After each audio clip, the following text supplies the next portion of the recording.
Good evening, everyone. Erev Tov, everyone. Erev Tov. Who's with us? Let's see who's with us. Hilton with us. Brian and Glenda with us. Oh, Dr. Les with us. Frank with us. Ivor with us. Darren with us. Jeffrey with us. Erev Tov, Doctor. How are you? Rav, how are you? Baruch Chodesh Hashem, and Tov, you? What's new? Chodesh Tov, Rav. Chodesh Tov. So, you know, the latest, Rav, the latest news, it's actually very interesting. They've actually uncovered a Sinwar's secret plan to smuggle hostages to Iran. And this would have been through the Philadelphia corridor. And what was amazing is that I saw yesterday, they interviewed Olmert, and he said that that Philadelphia corridor is insignificant. And you have Barak and you have previous Israeli military so-called experts saying we can always recapture it. It's not so important. But how would Sinwar manage to smuggle himself and our dear hostages if not through the Philadelphia corridor?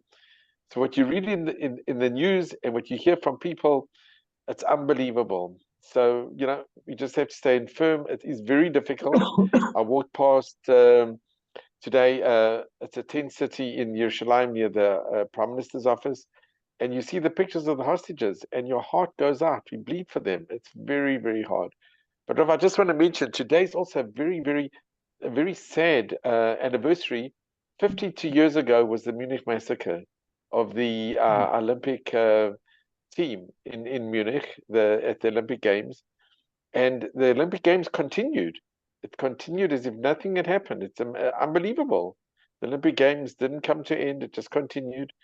And then today in Munich, you have a Islamist from Austria who bought a Nazi rifle and he shot at the Israeli consulate, and he was neutralized by the German police. But amazing, on the anniversary, it's unbelievable. But Rav, I want to leave you with some most amazing news and something very sad but very positive. A very dear and close friend of mine, well, she became a friend of mine, Gita Sikovitz, Alava Shalom, was nifta yesterday. Tonight I went to the Shiva. She came from Hust in Hungary, and she went through Auschwitz, and her mother and her two sisters survived. Her father didn't. And they went to America straight after the war, and she came here to Eretz Israel. Her son is a Dayan Sikovitz, and the two daughters, the whole family, all live here. And she went through so much pain and suffering, and yet she was so positive. She went back to Poland over 50 times. She met with the German president when he came to Israel. When Biden came, he wanted to meet two survivors who had spent time in America. And one of the survivors was Gita, and the other one was Rini Quint. And she told me, and Rini as well, that they were told that when Biden comes, they must stand up at Yad Vashem. So when he approached them, they got up. And President Biden at the time, he put his hands on their knees and he says, "I will kneel for you," not the other way around. And he knelt for the two survivors, and he wanted to hear their stories. It's actually quite remarkable. So she was 97 and a half, Kenan Hora, and you know, she was so full of hope and so full of she had gone through such trauma in her life, but she converted the trauma into just blessings and hope for Am Yisrael. She was an inspiration to all of us, and by her example, every day she was going to give a shir here, going to give a testimony here. She spoke at Yad Vashem, she spoke at different yeshivas. She was incredible. Her diary was amazing, but she made time for me. And I spent many hours in her home. We once had a group of Germans that came to visit her, and I videoed that encounter. So you can all see it on YouTube, and I put it on Facebook. But, you know, may her memory be for eternal blessing. And we must learn from her tremendous example. She was an inspiration to all of us. And, you know, and please God, we have amazing people in this country that have gone through such adversity, and they've transformed it into such hope. And that's what we need. So wishing you all a Shabbat Shalom. Shukran, Dr. Lev. Thank you very much. Dr. Les, I'll phone you after the show. I need to discuss with you something. I'm taking the opportunity pleasure. now. Is it okay to phone you a bit Pleasure. late? Like it's going to be 10:30 your time. No problem. No problem. Okay. Okay. Thank you very much. Rav, Okay. are you recording this? Are you recording this year? It says Yeah, recording. it is recording, if I'm not mistaken. Okay, wonderful. Yeah, Okay, it said that wonderful. it's recording. Yeah, Okay, perfect, definitely. wonderful. Thank Okay, you, Rav. Thank Dr. you. Les, thank You you can very find it much. anytime. Rav, for you No can find problem. anytime. I Anytime. really appreciate it. Thank you. אוקיי, רבותיי, בעזרת השם נעשה ונצליח, והשם עלינו ברחמיו ירוויח. Thank you to Dr. Les. This Shabbos we're going to read Parashat Shoftim. And let's see what the Torah Right. teaches. When you come Hello? here, will you bring me the warm socks? Sorry, there's someone with us. Let me mute. Okay, so let's see. Yeah. Okay, it's muted. So we are going to be in Parashat Shoftim, and Be'ezrat Hashem, let's see what the Torah tried to teach us in Parashat Shoftim. I would like to dedicate the shiur in a sort of Esther Kaden Bat Ketia, Mordechai ben Rahma, Tamar Bat Zehava, Eitan ben Keren ואבישי נאה, מלכה רג'ינה בת ג'וי, יעקב סלומון ben Farha, Farha bat Shalha, Yafa bat Kalman, ונחום זאב ben Israel, נשמתם תהיה צרורה בצור החיים. Also, I would like to dedicate the shiur in the help of ליאורה בת מרים, מנשה נג'י ben Farha, הרב משה בן ביבתיה, הרב משה בן דבורה, הרב שלמה יהודה בן דליה, הרב אברהם בן מרינה דבורה, בת אסתר, שיינה קיילה בת חנה, מרדכי דוד בן לאה, יהודה הלל בן שולמית, לאה חיים נחום בן פסר רזה הכהן, ברוך בן שרה חיינה, יהודה בן אליעזר, מאיר בן יהודה, אריאל בן שילת, פסח יצחק בן אלה, איילה עדן בת רבקה, אורי בן יעל, חנניה שלום בן אביגדור ומלכה בת רחל. Please God רפואה שלמה to them ולכל פצועי וחולי עמו ישראל בכל מקום שהם. פרשת שופטים. שופטים ושוטרים תיתן לך בכל שעריך, אשר אדוני אלוהיך נותן לך. תשבתך ושפטו את העם משפט צדק. Judges and officers shall you appoint in all your cities, which Hashem your God gives you for your tribes, and they shall judge the people with righteous judgment. Thank you, Baal Koreh. Thank you, Yishar. Jeffrey, what is the Torah try to teach us? Shoftim v'shotrim titen lecha. Let's see what Rashi HaKadosh say. We always start with Rashi HaKadosh, Rabbi Shlomo Yitzhaki. He born in the city of Troyes in the north of France, 984 years ago. He says Shoftim is judges, as our Baal Koreh read. He says Shoftim, Dayanim aposkim et adin. That means the judges is a Dayan that does paskin the law. And I saw a beautiful question that been asked by Arav Yosef Shaul Natanzon. He born 216 years ago, plus minus, in Galicia. And he asked, why does it say Shoftim? Why is it not enough one judge? Why does the Torah tell us Shoftim in plural? Well, it's not enough one judge in every city. You need more than one judge in every city. That's the question of Rabbi Yosef Shaul Natanzon. And he explains something extraordinary. I'm going to bring different idea, Be'ezrat Hashem, but let's look what the first idea that Rabbi Yosef Shaul Natanzon tried to teach us. And he said like this. He said, Shoftim v'shotrim titen lecha, in plural. Okay? Be'ezrat Hashem on Shabbos will explain why does it start with plural and go into singly lecha. And then it says, b'chol sha'arecha, asher Adonai Elohecha noten lecha, again lecha. all the time in single. It's changing from plural to single, plural to single. Be'ezrat Hashem on Shabbos, I'll bring different interpretation. Say the Mefarshim like this. He say that the Torah tried to teach us that a person should not live in a city that is only one rabbi, on a city that there is only one dayan. Why? What's the hidush here? He say like this. He say, if you live in a city that is only one rabbi, one dayan, it might gonna lead to problem. Why? He said a rabbi that live in a city by himself, and everyone come to charge him for halachot, come to that them for psak din, and etc. Although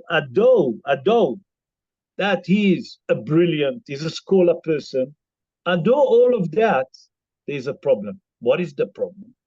Say Rabbi Yosef Shaul Matan.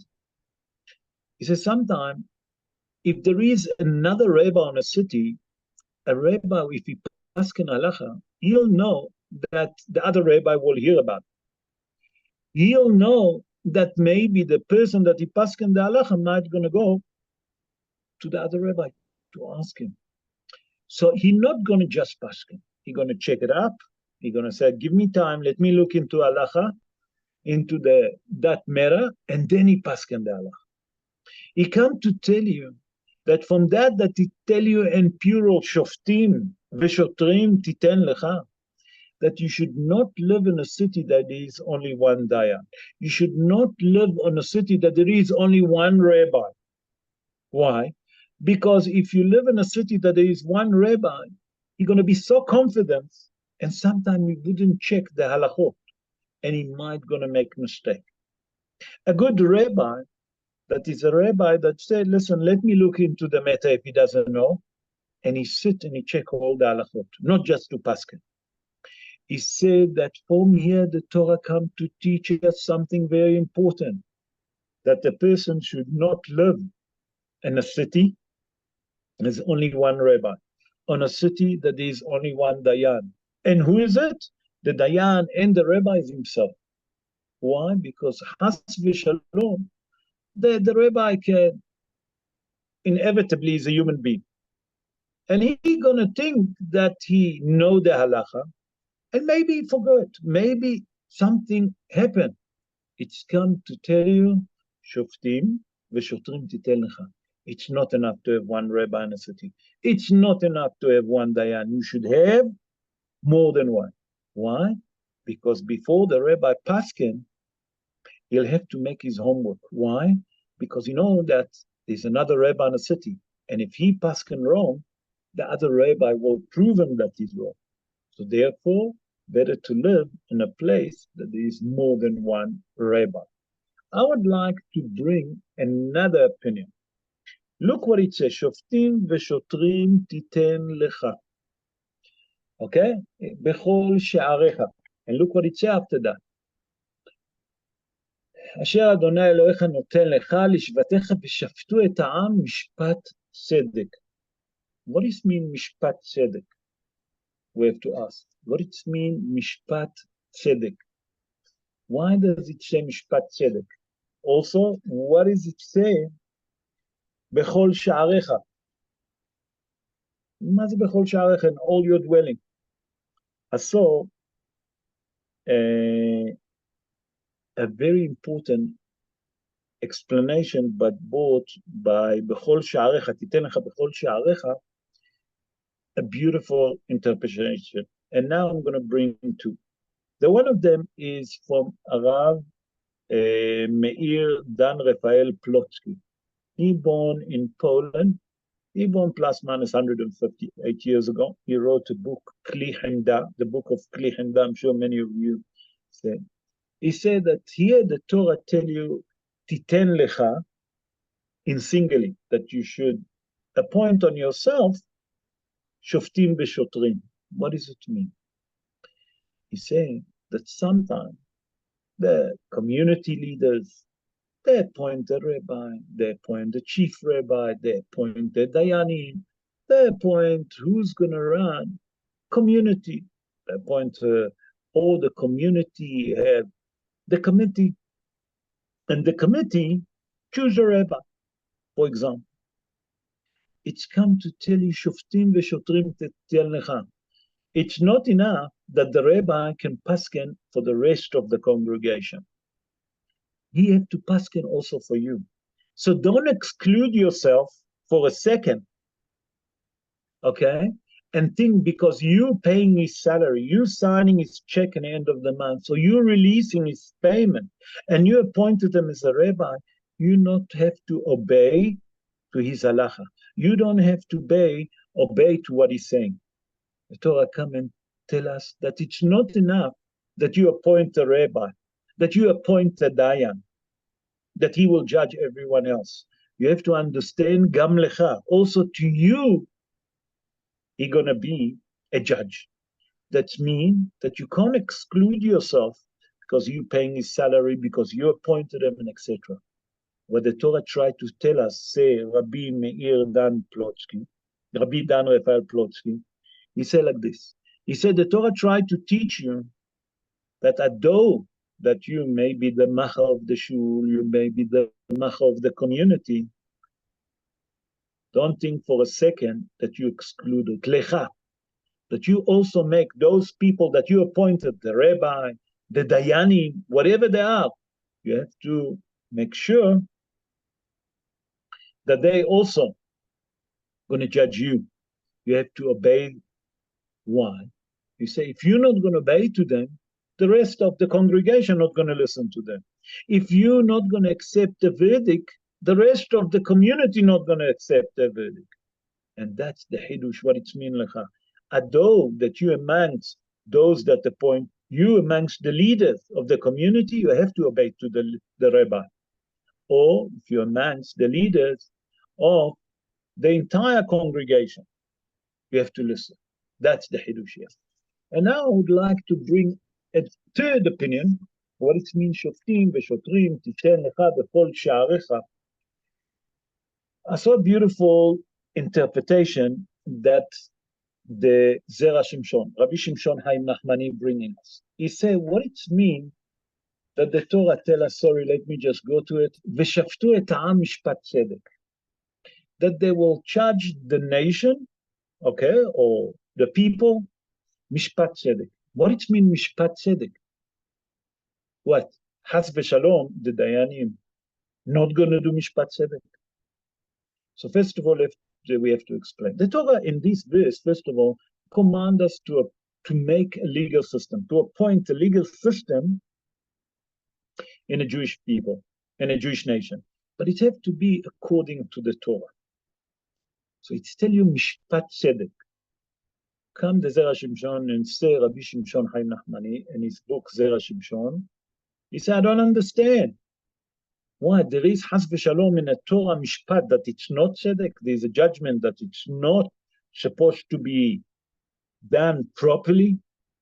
Has v'shalom. So why does the Torah tell us mishpat tzedek? Say the Zera Shimshon something extraordinary. He says sometime when people come, Mr. A and Mr. B, let's call them, and they have an argument, Mr. A and Mr. B, and they're standing on the front of the Dayanim. And the Dayanim immediately see that the problem with Mr. A and Mr. B, that Mr. A is a smooth operator. He's too clever, he's too smart, okay, to be found guilty. He always walk what we call between the drop. He doesn't want to get wet. But he actually the crook. But you don't, Mr. B doesn't have enough evidence to make sure that Mr. A going to be found guilty. But the Dayanim have to be smart to see it. They say the Zera Shimshon, the Torah here come to tell us, Ve'asu mishpat tzedek. That means, Ve'shaftu mishpat tzedek. That they have to do mishpat tzedek. How do you do that? That sometimes you have to twist the word to make sure that you're going to catch the guy that he's the crook. What does it mean? And I'm going to give you a story, a real story that happened with the Ben Ish Hai, Rabbi Yosef Haim. Rabbi Yosef Haim, born in Baghdad around 190 years ago. And obviously he was the chief rabbi that from all over the world, people approached him to the Ben Ish Hai. From Europe, from Eretz Israel, all over the world. And he used to paskin halachot. And one day, a guy walking on a street, listen to that, it's a true story, and he see a gold dinar, it's a gold coin. And as he bowed down to pick it up, another guy came and said, thank you very much for picking up my coin, this is belong to me. The first guy that bowed down to pick it up, let's call it Mr. Y, okay? Y and Z. Y picked up the gold coin, and Mr. Z come and said to him, listen, it's my coin. Mr. Y said, why are you saying it's yours? I saw it before you. I picked it up, it's mine. It was on Reshut Arabim, it's not yours. He said, no, it's mine. The argument started, and he said to him, okay, you know what, in that case, let's go to Din Torah. They're gone to Din Torah. When they're gone to Din Torah, they're gone to the Ben Ish Hai. The Ben Ish Hai heard both sides, and he knew that Mr. Z is the crook. But he said to Mr. Y, tell me something. What exactly happened? So he repeated again. He said to Mr. Z, what exactly happened? And he repeated. He said to him, listen, I need to go to my room to sit with the Dayanim. I need to sit with myself. Just wait for me outside. He left the door a little bit open, and he talked loudly. And he said, listen, with all fairness, a person that finds a gold money, the first one that found it is his. Why? Because on money, there's no sign. It's not like a pen that you can give a sign, this engraved, or a cell phone that you can find some evidence to prove that you used. On money, you can't. He said loudly, but I see in this coin, a matter of fact, I have a sign. Whoever going to tell me, because I can see that in the eye of the eagle on a coin, there is a small hole. And whoever going to tell me that there is a small hole, he obviously the owner of the money, because he knows. Okay. The crook that was sitting outside the door was listening very carefully. Why? Because a person that doesn't speak the truth, always he tried to clean into something just to give him something to hang on. Mr. Y, that really found it, he was a nebber, really was a nebber. He walked, he was very nervous. Anyway, the Ben Ish Hai, after a few minutes, came out from his room. He said, let's go to the court. When I was sitting in the court, he approached Mr. Y. He said, Mr. Y, you told me that you was walking on the street. He said, yes. You saw the gold coin. Say yes. And you bent down to take it. Yes. And then come Mr. Z and said that he's money. He said, exactly. He said, tell me something. Did you have anything to make sure or any proof that that coin is yours? He said, it's not mine. I found it. He said, did you notice anything wrong with that gold coin? He said, I tell you the truth, not. We came here straight to you. We're giving you the gold coin because we want to find whose coin that belonged to. Okay? Thank you. You can sit. Mr. Zaid, you have anything to say? Did you have anything, any sign on that gold coin to prove that it's yours? He said, yes, Rabbi. Oh, what is the sign? He said, if you look at the eye of the eagle, you'll see a small hole. He said, really? He said, yes. He looked at the gold coin. He said to him, look, I don't see any hole on that gold coin. I think the gold coin that you're mentioning, you better go outside quick, run, go look for it before someone else going to steal it. Say the Ben Ish Hai, that's the Hidush. That sometimes you have to do a trick Sometimes you have to twist a bit to find who's the real crook and who's the not. So what the Ben Ish Chai done, he spoke loudly that he can see that Mr. Z, although that he was almost 100% sure that he's the crook, he said, how am I going to catch him? I need to use Chokhmah. And that's what it's saying. ושפטו את העם משפט צדק. In the end, you have to make sure that the judgment have to be tzedek. Although, if you have to change, to twist a bit, to maybe say things loudly that's not correct, and then you catch that guy. And that's the Hidush here. Say, the Mefarshim, that it comes to teach us. Say, Rabbi Shimshon Haim Nachmani, that what the Torah tried to teach us, that sometime you're going to deal with saying to the Dayanim, saying to the Rabbonim, sorry, a person going to come in the front of you, two people, and you see that the one is the Nebech, and he's 100%, he's right. But you can't prove it because the second person is a smooth operator. He knows how to walk between the drop. You have to have enough seichel, enough wisdom, enough chokhmah to bring the right judgment. And that's what it says. V'shaftu et ha'am mishpat tzedek. That's the hidush here. That's what the Rabbi Shimshon Haim Nachmani tell us what the Torah tried to teach us. Let's go to verse 19. And in verse 19, the Torah tells us like this: "Lo tateh mishpat, lo takir panim, velo tikach shohad, ki hashohad ya'aver einei chachamim v'yisalev divrei tzadikim." You shall not pervert judgment. You shall not respect someone's presence. And you shall not accept a bribe, for the bribe will blind the eyes of the wise and make just words crooked. Okay, very interesting. About this verse, it's actually mentioned in Parashat Mishpatim in Sefer Shmot, in chapter 23, verse 8. There the Torah tells us, Ki hashohar ya'aver einei pikhim. What is pikeh? A wise person. Here the Torah tells us Chachamim. Chachamim is a person that's smart, a Chacham. Come the Gaon Mivilna and say, I don't understand. Why when Parashat Shmot it say Ya'aver einei pikhim? And here it tells us einei Chachamim.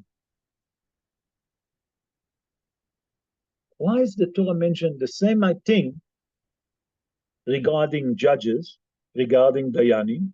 But one time the Torah say Pikhim, one time the Torah say, the Torah tells us Pikhim, and here the Torah tells us Chachamim in our verse. Why? One time Pikhim, one time Chachamim. What's the Hidush here?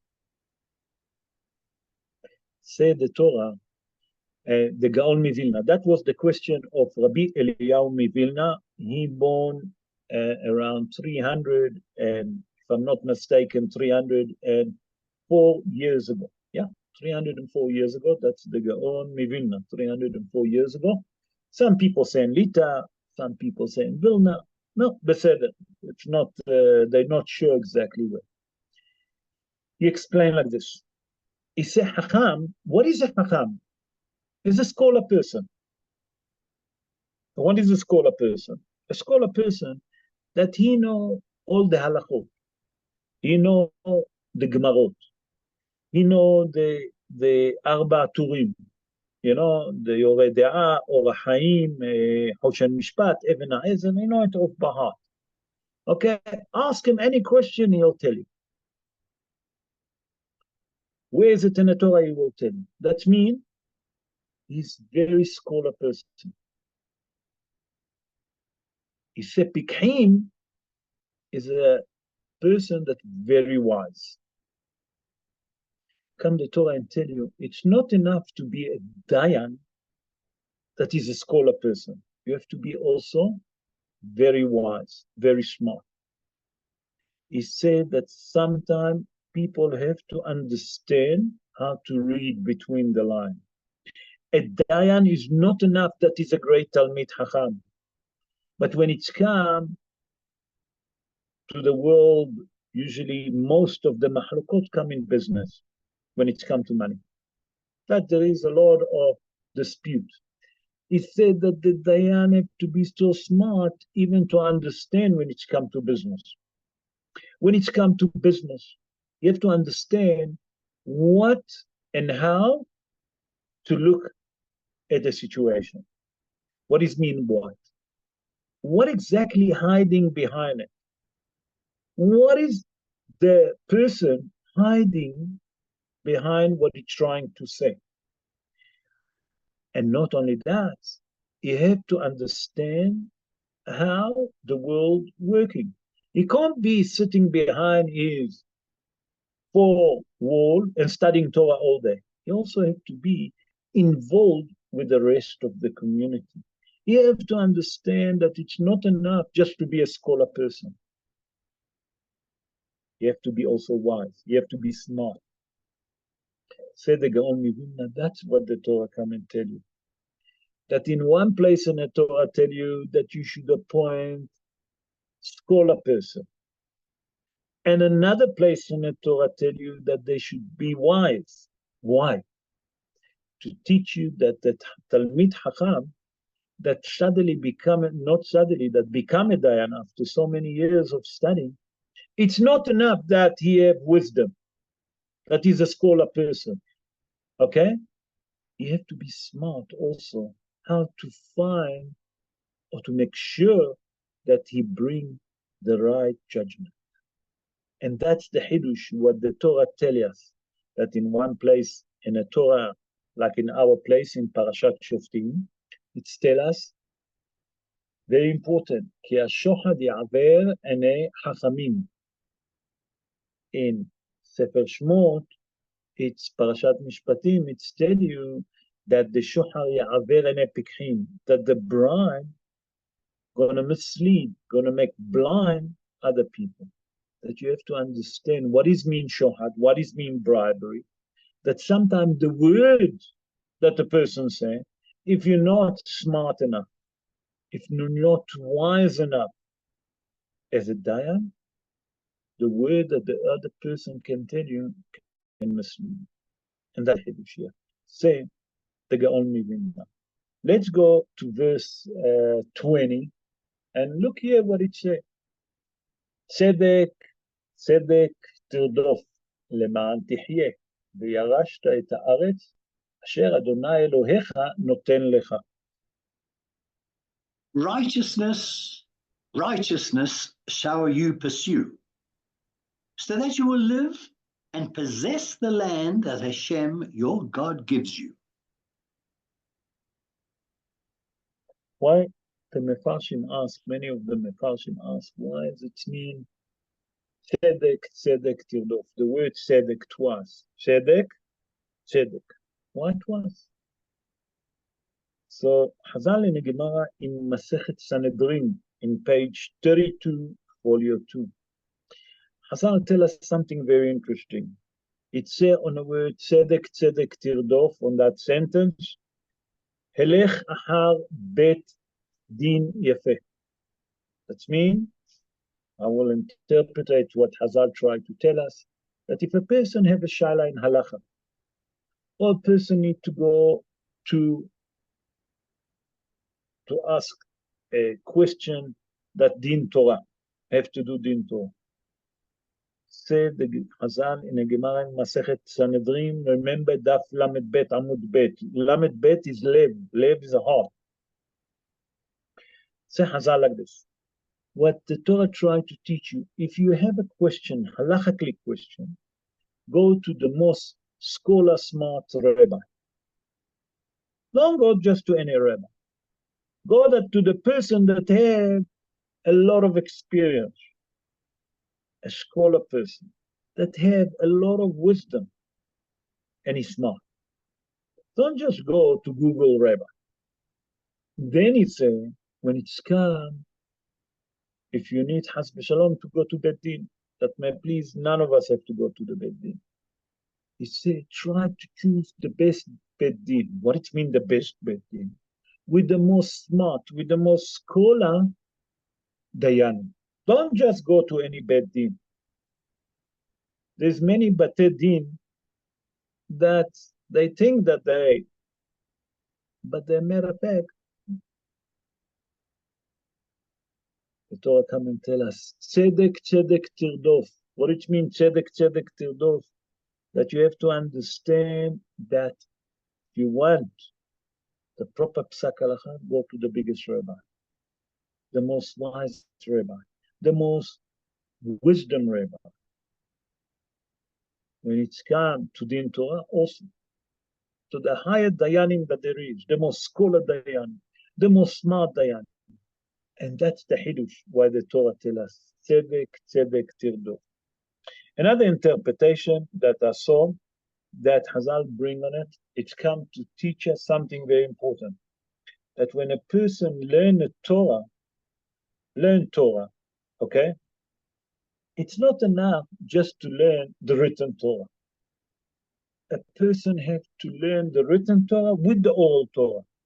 The one tzedek is for the written Torah. The other tzedek is for the oral Torah. What is it? What does it mean? How's that connected to us? The late Rav Ben Zion Abba Shaul, he was the Rosh Yeshiva of Porat Yosef. Zecher Tzadik Bekadosh Livracha. He wrote like this. He said, when you're coming to learn a sugya, for example, he brought the example of basar v'halab, meat and milk. He said the first thing that you have to say before you start studying, the Torah tells us like this. The Torah tells us, Lo tevashel gedi b'halev imo. What it means, Lo tevashel gedi b'halev imo? The Torah tells us that we should, in a pshat of the dvarim, that the person not allowed to cook milk and meat together. Said the Rav Ben Zion Abba Shaul, he said, but it's not enough to learn it like this. The Torah tell you that you should not cook meat and milk together. Nachon. But you also should learn the oral Torah. He said, Hazal teach us from that word that Hazal said that you should not cook milk and meat together. We learn above that another 2 halachot. That means in total 3 different halachot. He said the one halacha, like we say, not to cook meat and milk. The other halacha that we learn from it, that we're not allowed to eat milk and meat together. The third halacha that we can learn from here, he said, that you should not have benefit from cooking milk and meat together. He said, by that the Torah come to teach you tzedek, tzedek, tirdof, it's not enough just to read the written Torah. You have to look at the oral Torah, to learn the sugya from all different angles that you can find the idea behind, and that's the Hidush. Isn't that amazing what the Rav Ben Zion Abba Shaul said? In verse 21, the Torah tells us something very interesting. Lo tita lecha ashara kol etz etzel mizbach Adonai Elohecha asher ta'aseh lach. You shall not, 21, yes. Yes, You yes, shall yes. not, you shall not plant for yourselves an idolatrous tree, any tree, near the altar of Hashem, your God, that you shall make for yourself. Okay.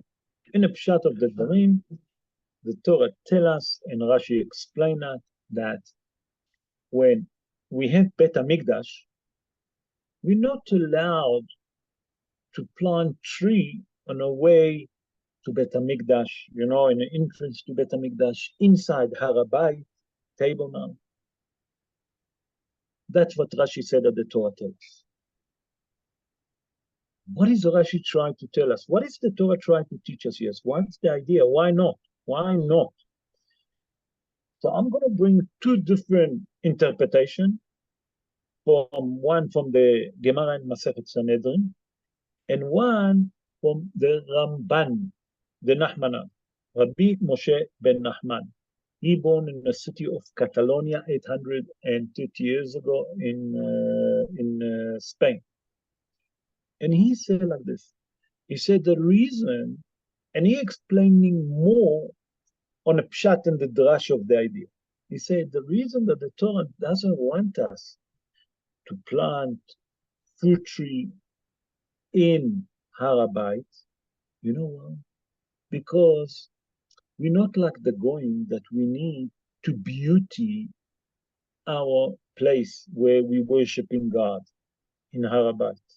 Bet HaMikdash doesn't need anything physical beauty. Bet HaMikdash is physically and spiritually beauty. We don't need to add up trees. Not like the idol worshippers, that when they go into the house of worshiping, okay, they have to make it beauty. He said, Dafka, the Torah come and tell you that the house of Hashem, Bet HaMikdash, doesn't need physical beauty. The house of Hashem, what it needs, spiritual beauty. Therefore, not to be like the Goyim, we're not allowed to plant fruit tree, to make it beauty, to look like a beautiful place, okay? Like to have a beautiful garden and etc. Torah telenu. That's not what about Bet HaMikdash.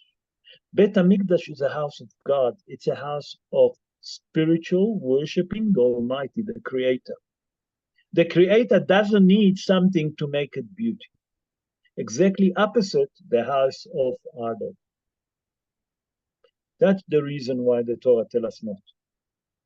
Also, another interpretation that Hazal bring in the Gemara in Masechet Sanhedrin, in page 7, folio 2. And Hazal also saw it in Gemara Masechet Avodah Zarah. Let me look here, where is it? Yeah, here. Masechet Avodah Zarah, page 52, folio 1. Hazal there said something extraordinary, and we're going to link it now to what we start appointing judges. Hazal said, Kol mi shema'amid dayan she'eno hagun ki'ilo notea ashara. Wow. What does it mean? When you're appointing a dayan, but has v'shalom, if you appoint a dayan that is not an honest dayan, he takes bribes, he twists the law.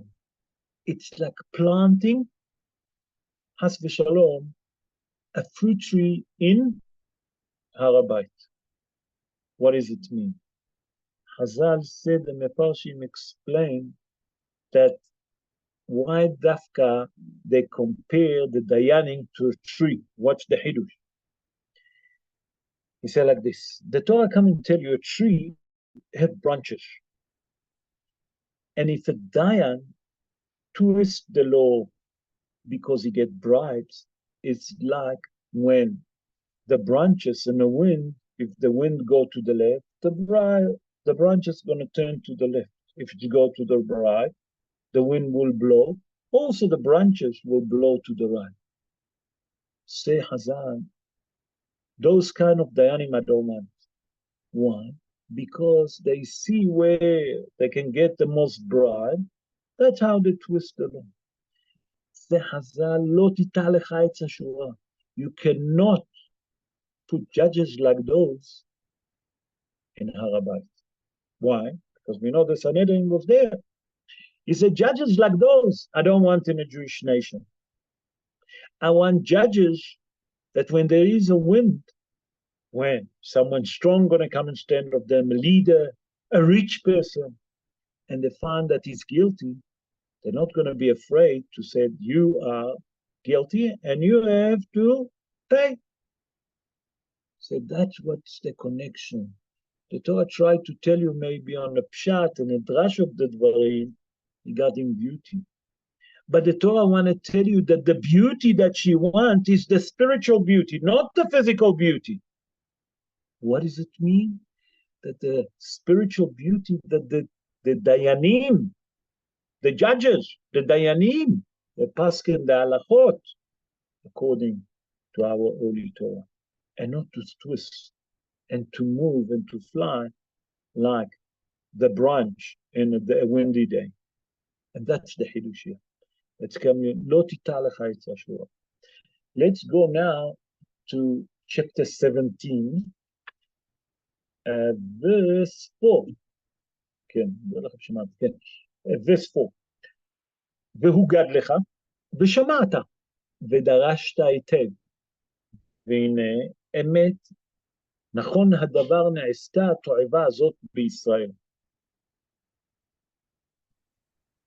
And it will be told to you, and you will hear. Then you will investigate well, and behold, it is true.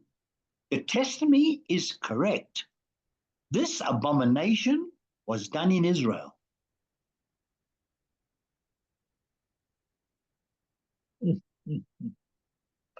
Okay, what is the Torah trying to teach us here? I saw a beautiful idea of the Pri-Megadim. Pri-Megadim is Rabbi Yosef ben Meir Teumim. He born in Poland 297 years ago. In his book that called Pri-Megadim, he explains something important.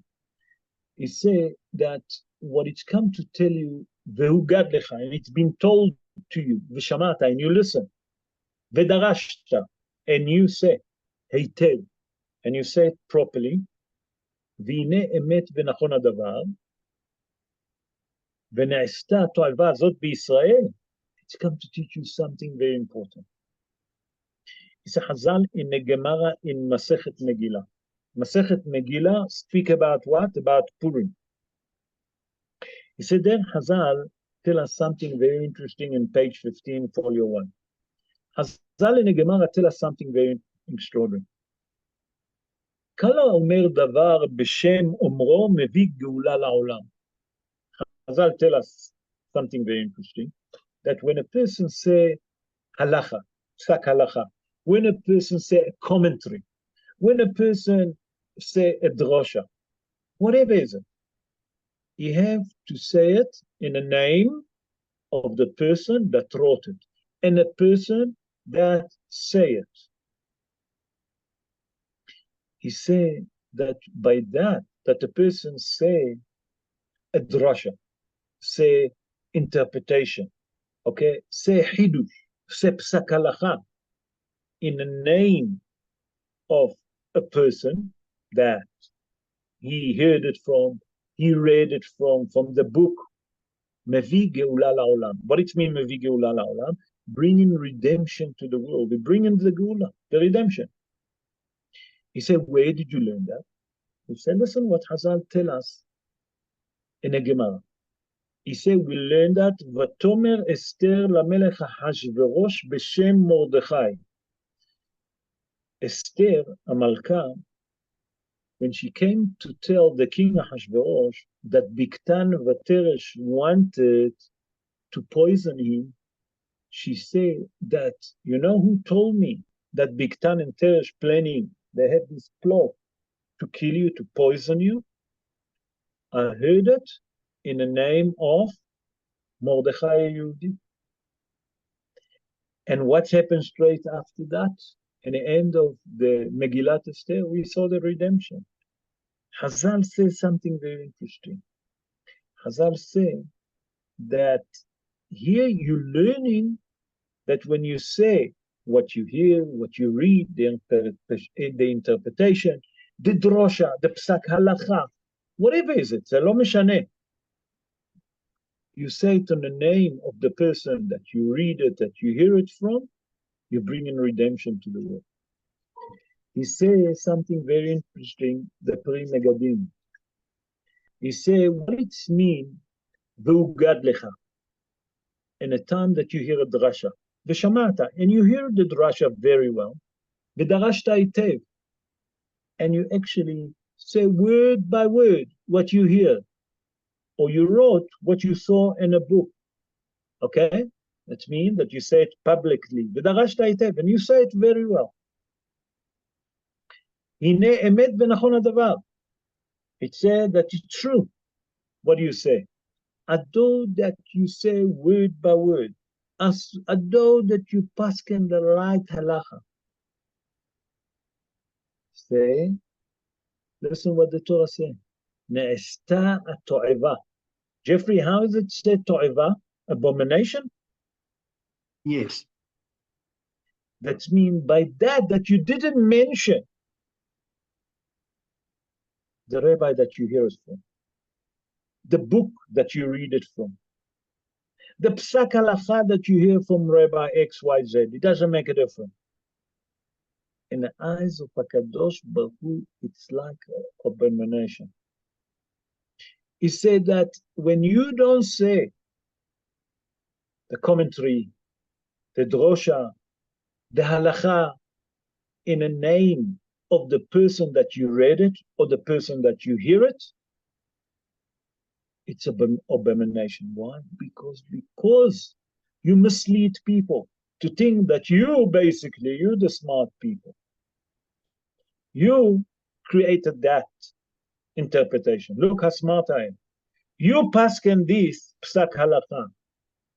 Think that people think that you know all the Torah by heart. You know halachot. Say the Torah, that's abomination. And because you didn't mention his name, Has v'shalom, that's what not going to bring the salvation. Because you wanted to show that you are smart. So here it's actually come to warn the Rabbonim. Because the Rabbonim take other books. The same like other people, they take all different books. The Hidush here that we have to understand that when we read a commentary, when we hear a psak halacha, when we hear a drosha, we hear a talk, to be very accurate, to mention the rabbi that said. By that you said, you bring salvation to the world. That's the same what happened with who? With Esther when she said to King Ahasuerus about Biktan Vateresh. Look how the Torah very specific about little things. What difference it make? I say exactly the same psak halacha. Nothing, I didn't change a word. That the Torah, that's abomination. Where did you hear that? Where did you read it? Where did you see it? Mention it. By that you mention that, you're bringing salvation to the world. Why? Now that's my. It came to me right now. I never wrote it, but it came to me right now. As I'll say that when I say halacha or I say dvar Torah, okay, of other rabbis, Spatav dovevot bakever. What does it mean? His lips, although that he died, lips moving, and he get nahas from it. When he hear that someone say halacha, I hear that in the name of the Pri Megadim, for example. In heaven, they say, you hear, now they mention what you translated in your book. He get happy. And then he daven for us, for salvation. That's the Hiddush, why we have to say it. Okay, I would like, time running. Let's go to verse 15, and with that I'm going to end. I didn't realize that I took too much time. Verse 15, I prepared something in verse 15, yeah. And I'm going to connect it to what we're studying, Rabotai, in a book of Shmuel every Sunday. Okay, look what it says.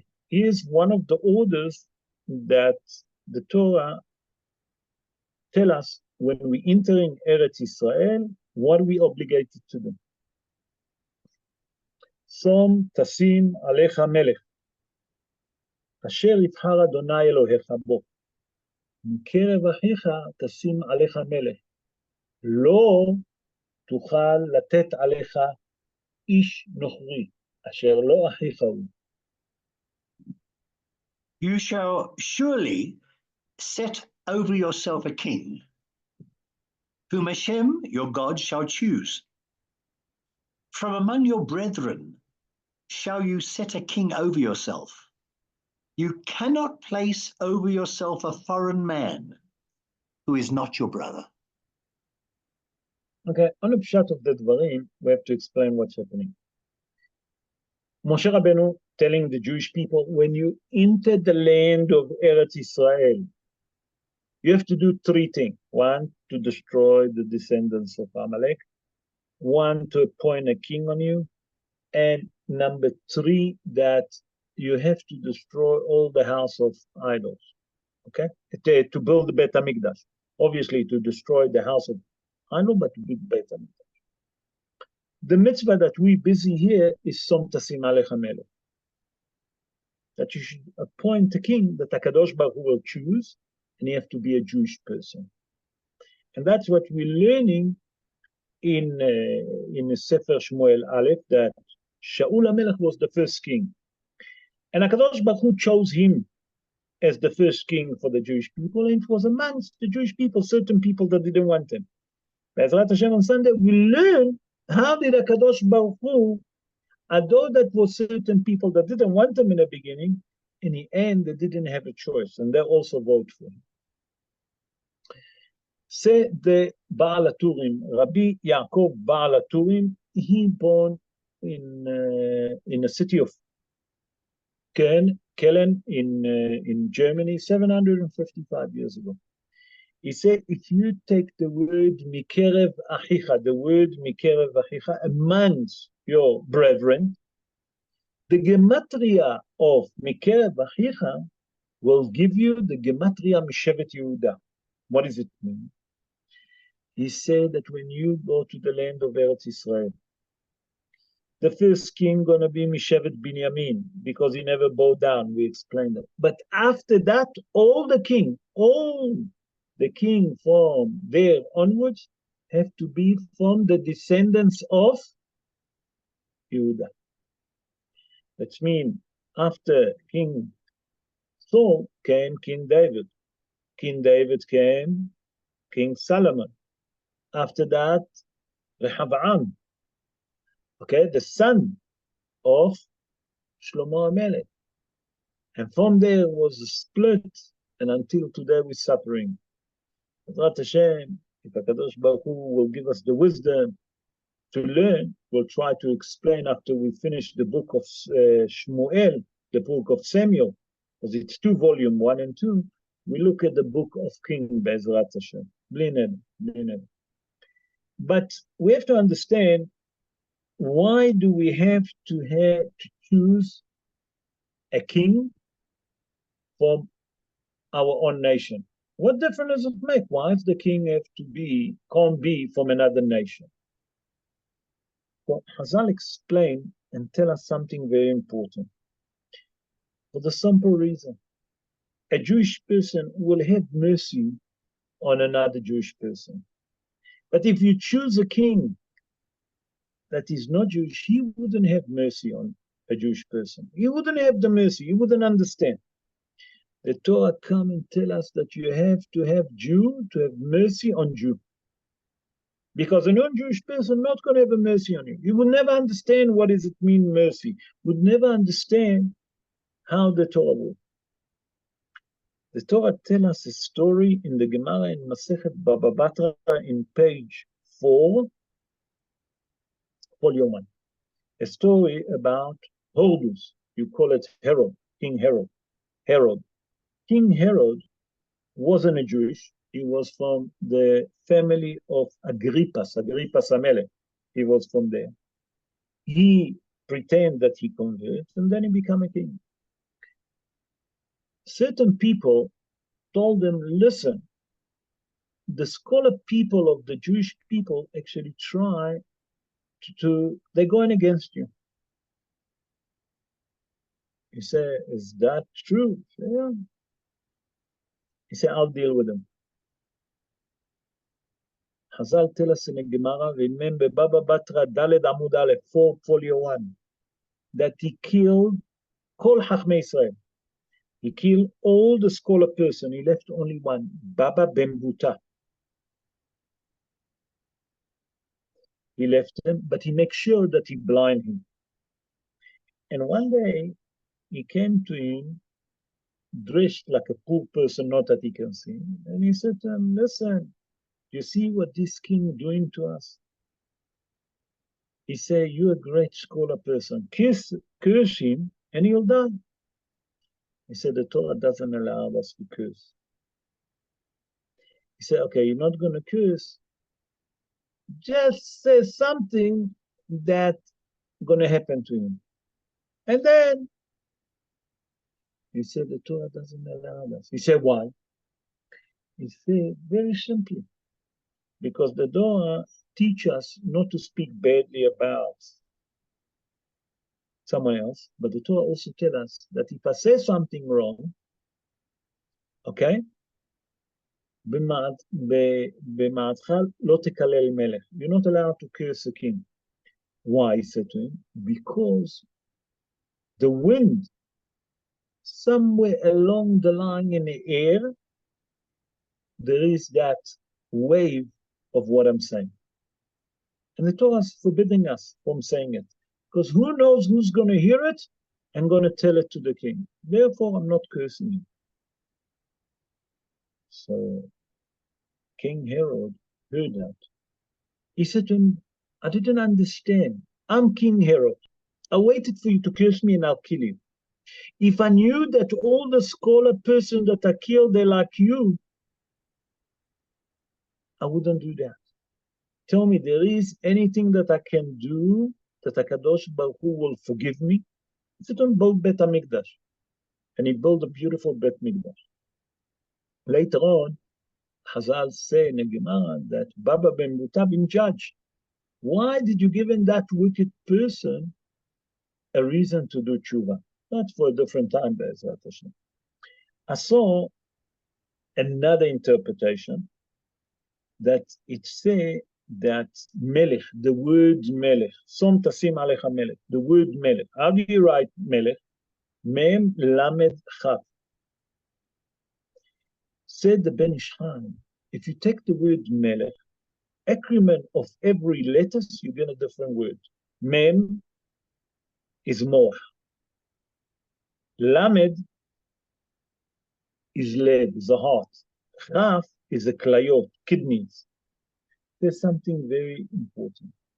He said that a person have to understand that he have to control 3 different organs in his body. The brain, the heart, and the kidneys. How can we control the kidney? No one can control kidneys. Listen how the Ben Ish Chai explained what Hazal tried to teach us. Said the Ben Ish Chai, first of all, a person have to understand the brain. What it means, the brain? To control his thought, not to think bad about people, not to think bad thoughts. Okay? The heart, a person have to control his desire, his feeling. He said when it's come to kidneys, he explained like this. The kidneys is actually where we getting all the advice. That means that they actually giving us the advice to do good or not. He said what the Hazal tried to tell you about the kidneys, that the person have to learn something very important, to control how to do things. That means that when you want to give advice, you always try to give the good advice. But sometimes these people will give you the bad advice because it suits them.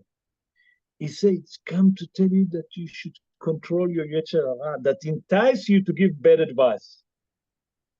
He said that the Hidush here, that when you should point a king on yourself. That means I want a king, I must make myself as a king. How? By that I'm control my brain, my heart, and my kidneys. He said, that's what Chazal tried to tell you. On the pshat of the dvarim, it's looking. Okay? On the pshat of the dvarim, Chazal tell us because he wouldn't be mercy, the goy. But when you look depths, you had to be your own king, to control your brain, your heart, and your kidneys. That's where the advice comes. That means that you should have mercy on yourself. Because if you think everything negatively, everything bad, that's the Yetzer Hara. And that's what he comes to tell you. That when you control your mind, you're controlling all your bad thoughts. When you control your heart, you control your feeling. Not to hate, not to keep grudge. When you give advice, to give the right advice. Not only that, Chazal tell us that all the Yetzer Hara that give you this Eitzah advice, it's from the cloud.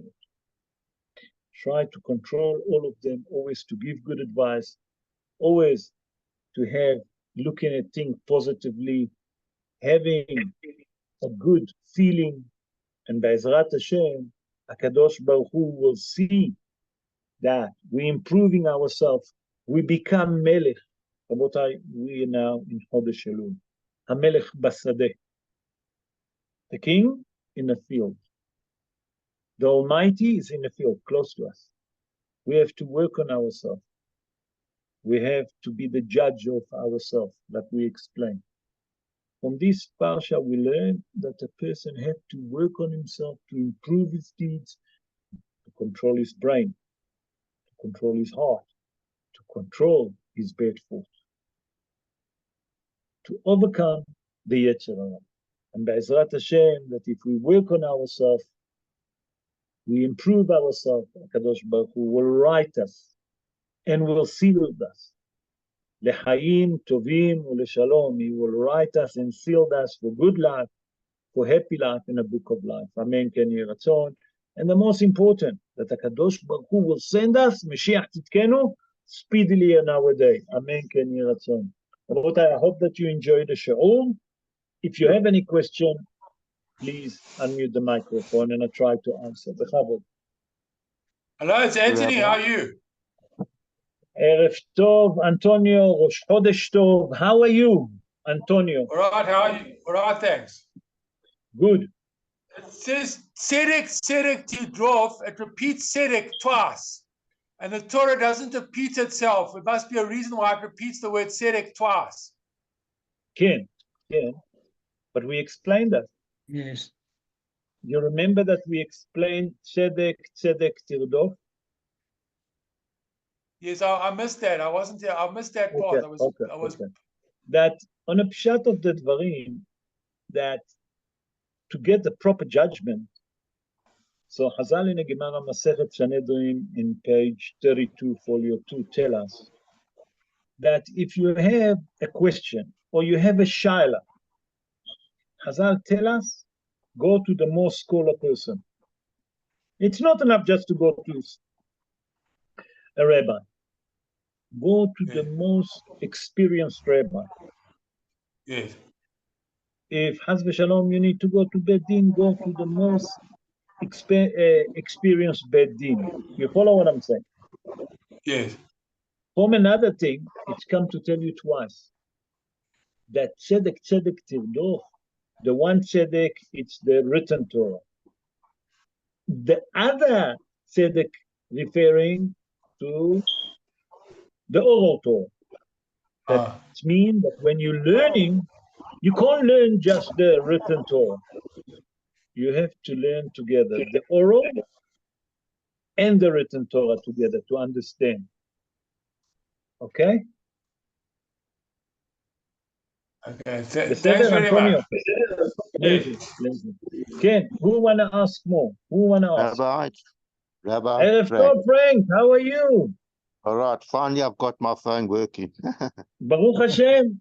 Yeah, Rabbi, you Yes. said we've got to go to the best dayin or the best Dayanim. Judges. dayin. Judges. Yeah. Now Dayanim, we yes. have got in South Africa, I believe, a very good dayin. But I've Dayanim, never yeah, had judges. yeah. Ken, But Bedin. what Ken. happens if you think that they're not good enough for you? Can you go and ask a dayan from overseas to come? Sure. Ma baya. Ma baya. Why not? Why not? That's what the Torah tell you. Tzedek, tzedek, tirdof. If they ask you Yes. where does it say, where does it Yeah. say that? It says Gemara Masechet Sanhedrin, Lamed Bet Amud Bet. Remember, 32 folio 2. Okay. All right. That's what I want to ask. Thanks, Rabbi. Bechavod, thank you, pleasure. Rob, can I say Who's with something us? about this? Oh, Dr. Les. Yeah. How are you? Yeah, yeah. Sorry. No, I've just been listening, but my Michal Emmanuel, who was he was together with Rav Kutztak in Rav in Torah Center with the Rav Sternbuch. Okay. They were partners in the Torah Center. So he's in Manchester, and he told me, I saw him last week, that there's a case that they are actually taking to the based in Eretz Yisrael, not in Manchester. He knows of a case that's going to be heard based in Yerushalayim and not in the based in Manchester, because they feel that the best result or the most competent Rabbonim are in Yerushalayim. That's exactly what you said. So, go to who you feel are the best. Dr. Les, it's not what I say. It's what the Gemara, again, Masechet Sanhedrin. Lech ahar bedin. Yes, what you've given over. The Gemara Masechet Yeah, what you've given over, Sanhedrin, yeah. 32 folio 2. I just repeat like a parrot. But look, I was at Rabbi Sternbuch close to 20 years ago. Yeah, 20 years ago.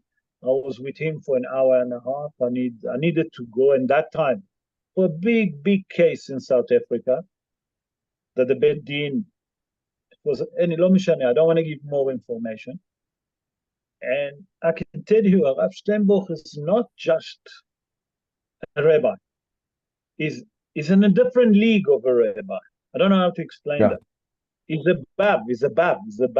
What we think. Biduk. It's not just. I'm not Chas v'Shalom saying anything bad about any other Beit Din. But that's a league. That's a league by himself. You know what I'm saying? That's where you should go. You ask me, as Ashkenazim, I would go there to the Badatz, Beit Din Tzedek of the Ashkenazim. I'm a Sfaradi, I have to go to the Sfaradim. You know what I'm saying? אבל זה לא הנקודה. The point is that you have to go to the top of the top. And you're 100% right. נכון? It doesn't mean that in Manchester they don't have good Rabbanim. That's not the point. You want the best of the best. That's the Hiddush. Shukah, Dr. Les, Shukah. Thank you. Any other question? Where's Yes, Jeffrey? Rav. Jeffrey, Yes, you forgot I that. have a few for you, Rav. I just this is. I was thinking for a second you forgot about me. No, I can never forget about it. What a beautiful show. Rav, when we say tzedek, you explained that there's a question of the law being served in the correct way, but you must also understand, to be streetwise, you, as a righteous, scholarly person, it's all very good to know the halacha. But if you don't understand, you've just spelt it out in this sheer, how with the coin, and how you've got to understand the way of the world. It's not, you can't just do strict justice, as strict justice exactly by the You do the justice by the law, by the strict halacha, but it's got to be used in a way that is understood. For example, if I can give an example, many years ago I learned, I cannot remember where I learned it from. It's not my idea, but I did learn it. And it's something to the fact that when the king had, when people set up a king carries the Sefer Torah with him. Why does he carry a Sefer Torah? Because the judgment can be done by the Sanhedrin. But was justice served? Was the situation, was it such that the real justice was served for the parties?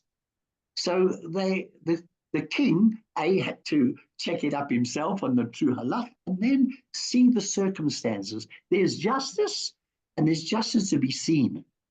That the right verdict is given. So here, the two justices, it's a very, very it's a very, very special justice, because we go by halacha. The Beth Din goes by halacha. They can only go by halacha. They can't go by anything else. They can't take circumstances into consideration, but the king could.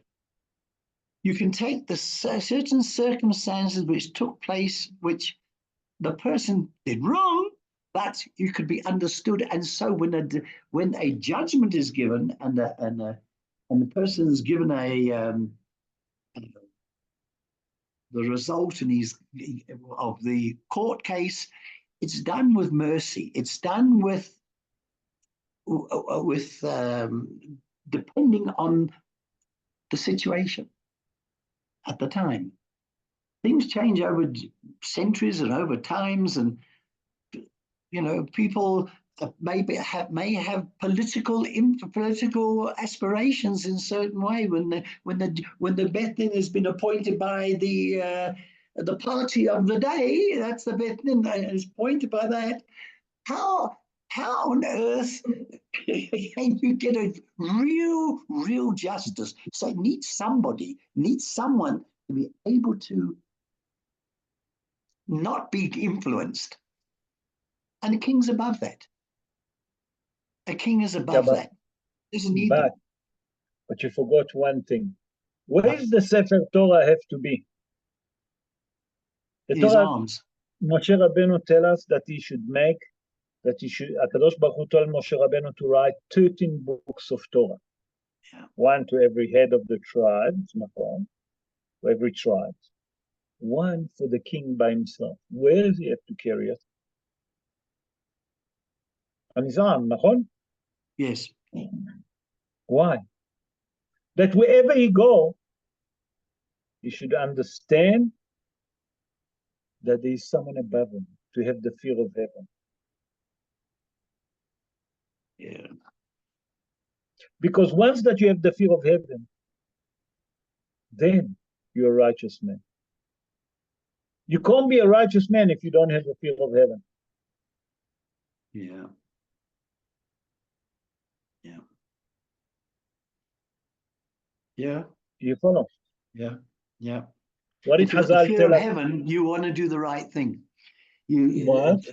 Yep. Yep. You follow? Yeah. What does Hazal tell us in Masechet Avot? Hazal tell us something very important. Hazal tell us in Masechet Avot, in, where is it? Let me just find this. Yeah, like this. ולא עם הארץ חסיד, ואין בור יראה חטא. That Hillel said in chapter 2, Mishnah 5. הוא היה אומר, אין בור יראה חטא.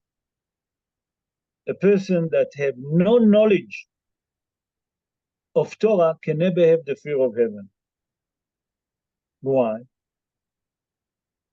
Because if he doesn't know Torah, he can never have the fear of heaven.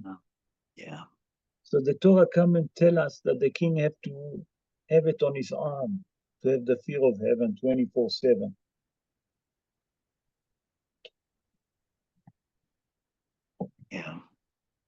That's the Hidush.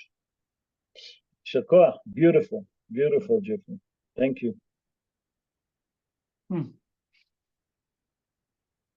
Any other question, Rabotai? When we came into the land, Ralph, when we came into the land, we were, the people wanted the king like every other nation. They wanted the king. They wanted the king. Hashem wasn't quite, Hashem at that time wasn't quite chuffed about the idea because it says you'll have to work for the king, you'll be slaves for the king, you have to pay to the king, and you're going to be slaves. That's basically what you'll be. You're giving them the protocol. Hashem just says when you come into the land, you appoint yourself a king. Yeah. How come? Yeah. But so you're asking, why did Shmuel HaMelech, Shmuel HaNavi, the prophet Samuel, got upset when Israel went to ask a king? Correct. It's correct. Because not that they wanted a king, I explained in the show. They wanted a king like all the other nations. Asel Melech kmo kol ha'amim. I explained it in the show. They wanted a king like all the other nations. They didn't want a king, like Shaul HaMelech, that was a righteous, like King Saul, that had the fear of heaven. They wanted a king that when it's time to close your eyes, he can blink her eyes. I didn't see him. He needs a little bit of corruption. Yeah, no problem. Here's a little bit of money. Just close your eyes. Oh, twist. Do you follow? Like all the other nations. HaKadosh Baruch Hu said, I didn't tell you that. I told you a king that I will choose. You see what it said in the Parashat. A king that I will choose. I will choose. Not a king that you want like the other nation. You follow? Yeah. That's what the Mefarshim is. The Jewish people they didn't want to be anymore to feel that pressure. Yeah. Why? Because a king that have a fear of heaven will keep Torah and mitzvot. You follow? And that's what they didn't want. One last one. Yeah, we're told quite clearly we do not plant a tree on a Harabayim. We do not plant a tree next to a shul. But you think why? Because you explained. Like its branches, it represents like the Dayanim. You've got to be careful you don't sway with the wind.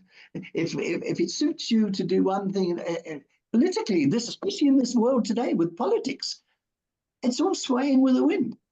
The judgments are all done according to that. So you'd think, though, the tree itself. Jeffrey, don't put me there. Don't let me start. Don't put me there. You know what? I tell you. I've been waiting on the sideline. I've been waiting on the sideline. Louis, don't. Yeah. Jeffrey, what did you do? What we've had at the moment is people, Eretz Yisrael, the people of Israel have to realize that Netanyahu, he's done good things, he's done bad things. But please believe me, he's already said to the world, he's not giving up one piece of land of Eretz Yisrael. And they're going to try and kill him for this. But the reason being, he knows that if you give up a little piece to these mamzayrim, he's going to lose everything. And they wanted a little section so that he knows some of the things through that little section. You can't believe what's happening. Well, you don't know what's happening now. It's actually aggravating. And this is coming from this week's Parsha. Definitely. Definitely. He's standing firm and he's telling the rest of the world, I'm not giving up one portion of land to them. That's the end of the story. And he's got a difficult job. I don't know if they'll ever try and break him down, but he's not prepared to be broken down at the moment after all the hostages that got killed already.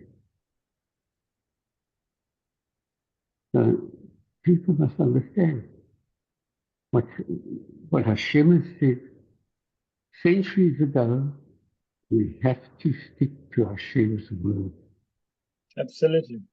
There we Fully are. agree. But I'm going to tell you another hidduch. Why we're not allowed to plant tree? Why they call it Ashura, the tree of Ashura? Listen to me, Jeffrey. You asked that question. I made a shiur 5 years ago. No, I'm lying. 6 years ago, about when I started. It was on a festival around the 25th of December, and then about the 1st of the new year.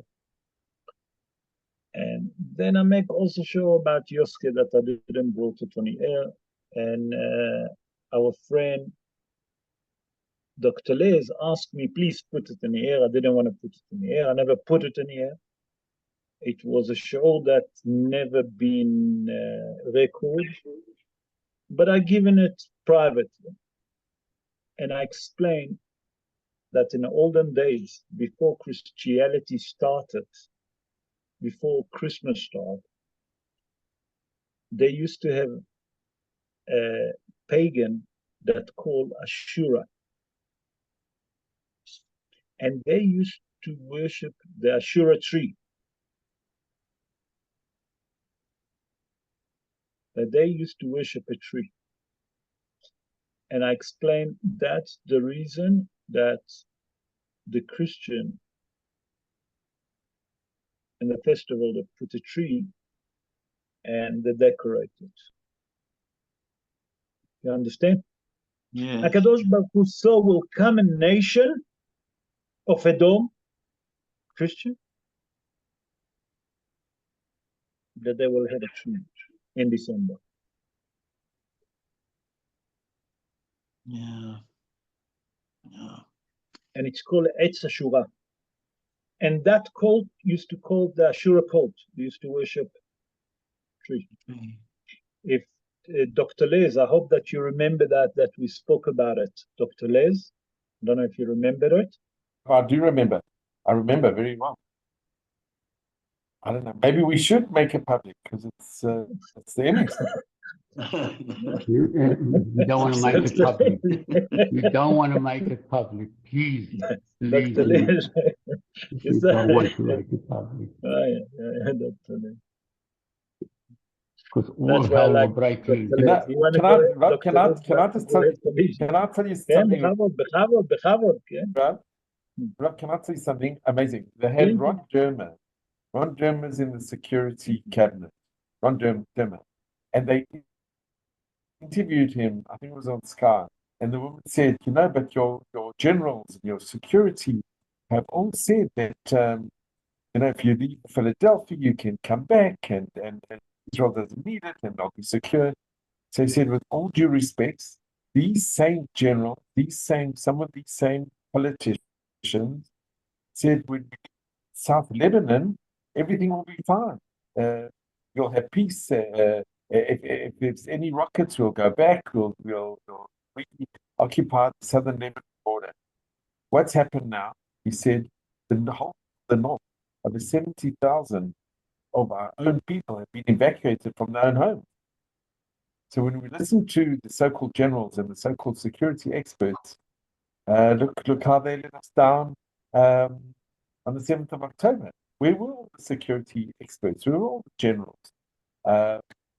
So, it was amazing, but they didn't happen. They didn't get it. But it's actually quite true. we can only have faith in Hashem, not in generals. Our generals have made dismal mistakes. No one's taken responsibility for the 7th of October, except there have been one or two that said, the head of security, that after many months, he said, I must step down. But those that were in charge are still in charge. And they don't want to step down. You know who they caught? They caught Aaron Haliwa. Aaron Haliwa is Rosh Amman, the head of the army intelligence. I wasn't intelligent. Aaron Haliwa, if you look at the system, he's like the God that opened the boom and closing on that system. The person that really have to take blame and really have to go home, refuse to go home. Yeah. And you know who I'm talking about. Yeah. בושה וחרפה. Absolutely. בושה, ממש בושה. There's no other word to say. Yeah. Anyway, Rabotai, I hope that you enjoyed the show. I hope that it gives you a different way to look at Parashat HaShavua. And Be'ezrat Hashem, when we read on Shabbos the Parsha, we have to focus and to understand what the Torah tried to teach us. In the meantime, I would like to wish all of you to have a beautiful weekend ahead.